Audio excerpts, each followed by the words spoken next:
कल बुराड़ी में हिंदू महापंचायत का आयोजन किया गया था। इस अवसर पर तमाम जो लोग थे वो वहाँ पे पहुँचे हुए थे। हमारे साथ बातचीत करने के लिए महामंडलेश्वर स्वामी यति नरसिम्हानंद सरस्वती जी महाराज हैं। महाराज जी, जिस तरीके से कल ये आयोजन हुआ और वहाँ पे आप जब गए, आपका स्पीच हो रहा था, तो उसके बाद से अब ये कहा जा रहा है कि आप लोगों के ऊपर FIR दर्ज हुई है और वो जो बहुत आप लोग वहाँ पे स्पीच दे रहे थे उसमें देश को बांटने जैसी बातें हुई।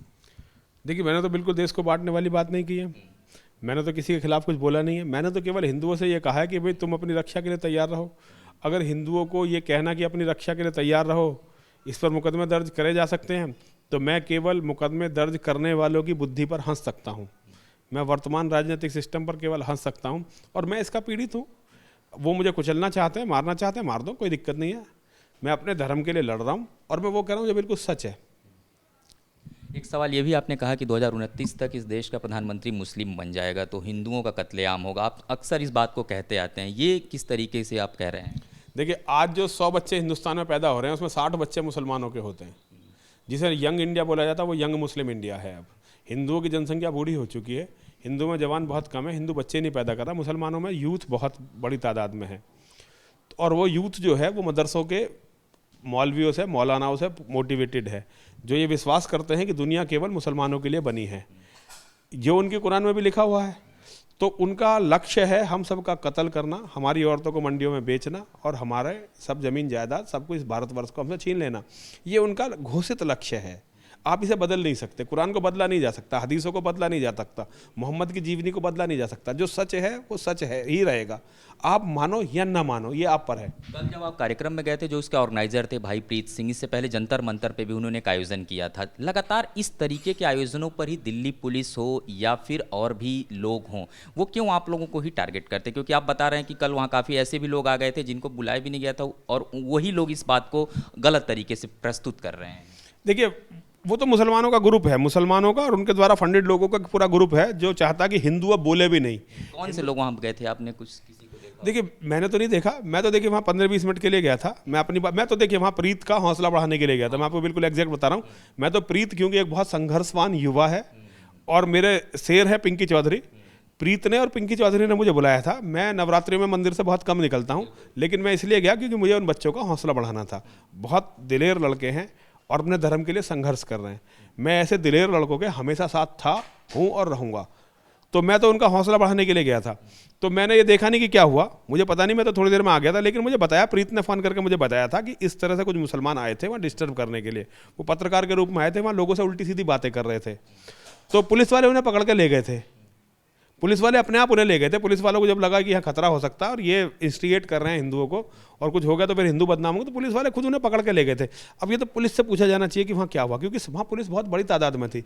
मतलब अगर वहाँ पे ये है कि 500-700 हिंदू होंगे या 2000-3000 हिंदू होंगे, तो कम से कम 2000 वहाँ पुलिस वाले भी थे। पुलिस वाले बहुत बड़ी तादाद में थे। एक बात ये भी आ रही है कि जो आयोजन वहाँ पे हुआ था, बताया जा रहा है कि वो परमिशन नहीं थी, कुछ इस तरीके की बातें आप लोगों को पता थी, फिर भी वहाँ भीड़ बुलाई गई थी। देखिए, मुझे तो पता नहीं, मैं कोई आयोजक थोड़ी हूँ। ये तो प्रीत बताएगा या कोई और लोग बताएंगे। हमें तो बुलाया था कि पंचायत है, पंचायत में मान लीजिए आप मुझे किसी आयोजन के लिए बुलाने आए। अब मैं आपसे थोड़ी पूछूंगा भाई इस आयोजन की तुम्हारे पास परमिशन है या नहीं है। जनरली नहीं पूछते लोग। ये जंतर मंतर वाली घटना पुनरावृत्ति की जा रही है। जैसे जंतर मंतर पे भी आयोजन किया गया था, जनसंख्या नियंत्रण कानून की बात करने के लिए एक बहुत बड़ी रैली की गई थी, उसमें अश्वनी उपाध्याय को टारगेट किया गया और ये बुराड़ी में हिंदू महापंचायत करके। देखिए, अश्वनी उपाध्याय जी को तो टारगेट नहीं किया गया था। अश्वनी उपाध्याय जी तो जेल गए और वापस आ गए। लेकिन प्रीत जैसे लोग, दीपक सिंह जैसे लोग, आज़ाद विनोद, पिंकी तोमर जैसे लोग, उसमें भी आयोजक प्रीत जी थे। हाँ, तो बेचारा कई महीने जेल रहा ना। मुझे लगता है 2 महीने करीब जेल रहकर आया है। तो आज ये है कि हिंदू अगर अपने अधिकारों के लिए आवाज़ उठाएगा तो उसे जेल जाना पड़ेगा भाई, ये तय हो गया है। अब इस षड्यंत्र के पीछे कौन है मैं तो नहीं जानता, लेकिन खैर कोई बात नहीं, मैं जेल से नहीं डरता। मैं तैयार बैठा हूँ, अगर दिल्ली पुलिस चाहेगी मुझे जेल भेज दे, मैं अपना मुकदमा फेस करूँगा। मैं छाती ठोक कर बताऊँगा कि मैंने जो कहा है झूठ नहीं कहा है, सच कहा है। भारत के लिए सबसे बड़ा खतरा है, भारत के लिए सबसे बड़ा खतरा है भारत का इस्लामीकरण, और भारत का इस्लामीकरण फिर पूरी दुनिया के लिए खतरा है। ये भैया, ये संभावना है, इसे कोई नकार नहीं सकता। जो इस संभावना को नकार रहा है वो सत्य की सेवा नहीं कर रहा, वो धर्म की सेवा नहीं कर रहा, वो देश की सेवा नहीं कर रहा, वो मुसलमान जिहादियों की सेवा कर रहा है। और ये मेरा अपना पूरा आकलन है और जो वक्त के साथ सही सिद्ध होता चला जा रहा है। मेरी बातें जो मैं बहुत पहले बोलता था लोग विश्वास नहीं करते थे। अभी मैं जब कश्मीर के बारे में बोलता था लोग विश्वास नहीं करते। अब जब कश्मीर फाइल्स आई है लोगों को पता चला कि एक मैं ही सच बोल रहा था, बाकी सब झूठ बोल रहे थे। तो देखिए, बहुत सारी चीज़ें हैं और चीज़ें लोगों के सामने आ रही हैं और आगे आ जाएंगी, तो चलता रहेगा, लड़ाई चलती रहेगी।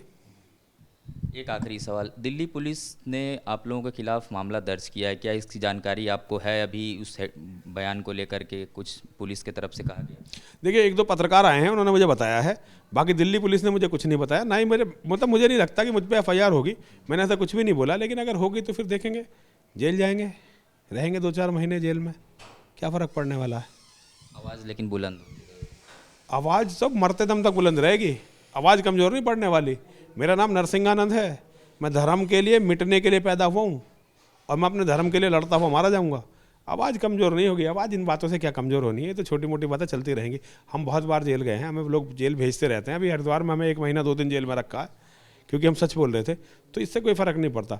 हिंदू को पता होना चाहिए कि कम से कम कोई तो था जो उसके लिए लड़ा, कोई तो था जो उसके लिए बोला और उनके लिए लड़ते हुए मिट गया, ये हिंदुओं को पता होनी चाहिए।